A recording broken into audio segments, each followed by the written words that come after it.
तीन दोस्तों की अलग अलग सोच। एक बार की बात है, एक राजा अपने सिपाहियों के साथ जंगल में शिकार के लिए गया, लेकिन अचानक बारिश का मौसम होने की वजह से आकाश में अंधेरा छाने लगा। राजा अपने महल से भटक गया और सिपाहियों से अलग हो गया।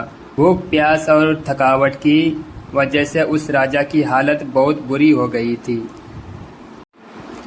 राजा बहुत परेशान हो गया, लेकिन कुछ वक्त बाद राजा को तीन बच्चे दिखाई दिए। तीनों बच्चे काफी अच्छे दोस्त लग रहे थे।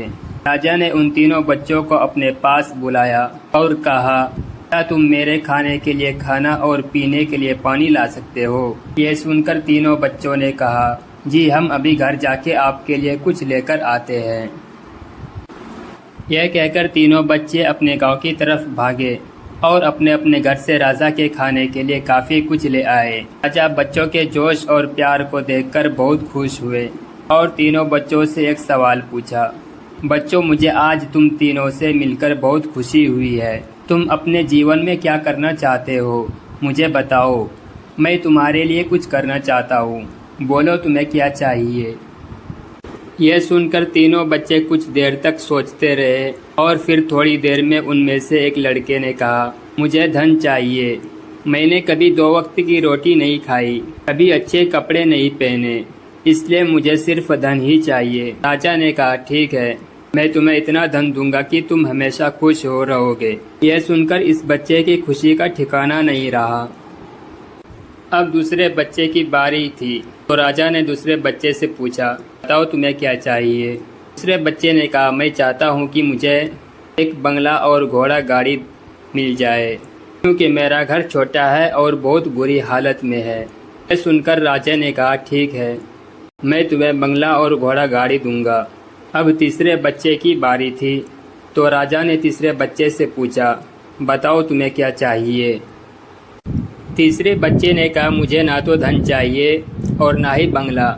मुझे आप ऐसा आशीर्वाद दीजिए कि मैं विद्वान बन जाऊं और शिक्षा पूरी होने के बाद अपने देश की सेवा करने के लायक बन जाऊं। जब राजा ने तीसरे बच्चे की बात सुनी, राजा तीसरे बच्चे से बहुत खुश हुए और राजा ने उस तीसरे बच्चे के लिए सर्वोत्तम शिक्षा का इंतजाम करवाया। तीसरा बच्चा बहुत मेहनती था, इसलिए दिन रात एक करके उसने पढ़ाई की और बहुत बड़ा विद्वान बन गया और सही वक्त आने पर राजा ने उसे अपने राज्य का मंत्री बना दिया। अचानक राजा को सालों पुरानी घटना याद आ गई। राजा ने मंत्री से कहा कि सालों पहले तुम्हारे साथ जो 2 बच्चे थे, अब उनका क्या हाल है? मैं एक बार चाहता हूँ कि तुम तीनों में से साथ फिर से मिलो। एक काम करो, अपने तीनों दोस्तों को कल खान पर आमंत्रित कर लो। मंत्री ने अपने दोस्तों के पास यह संदेश भेज दिया। अगले दिन तीनों दोस्त राजा के सामने उपस्थित हुए। राजा ने कहा, आज मंत्री मैं तुम तीनों को फिर से एक साथ देखकर बहुत खुश हूँ। राजा ने मंत्री के कंधे पर हाथ रखकर कहा, इनके बारे में तो मैं जानता हूँ, तुम दोनों मुझे अपने बारे में कुछ बताओ।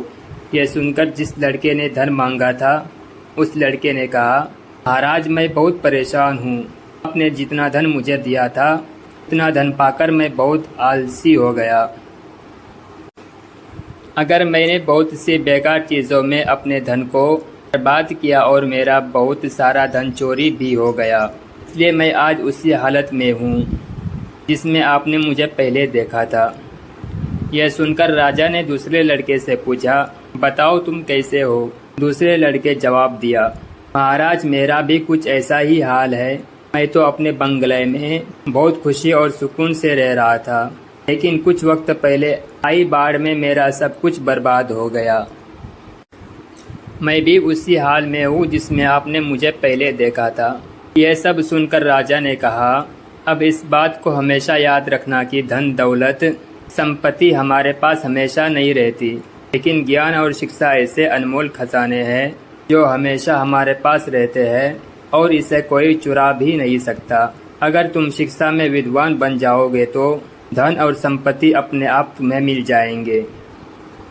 सीख, धन पाने का लालच हर किसी को होता है। हर कोई चाहता है कि वो अच्छे घर में रहे, अच्छा खाना खाए और अच्छे कपड़े पहनकर एक सेठ की जिंदगी जिए, लेकिन ज्ञान और शिक्षा के बिना अगर आपको बंगला, पैसा, गाड़ी मिल भी जाए तब भी वो आपके किसी काम का नहीं, क्योंकि तब आपको समझ ही नहीं आएगा कि इसे संभालना कैसे है।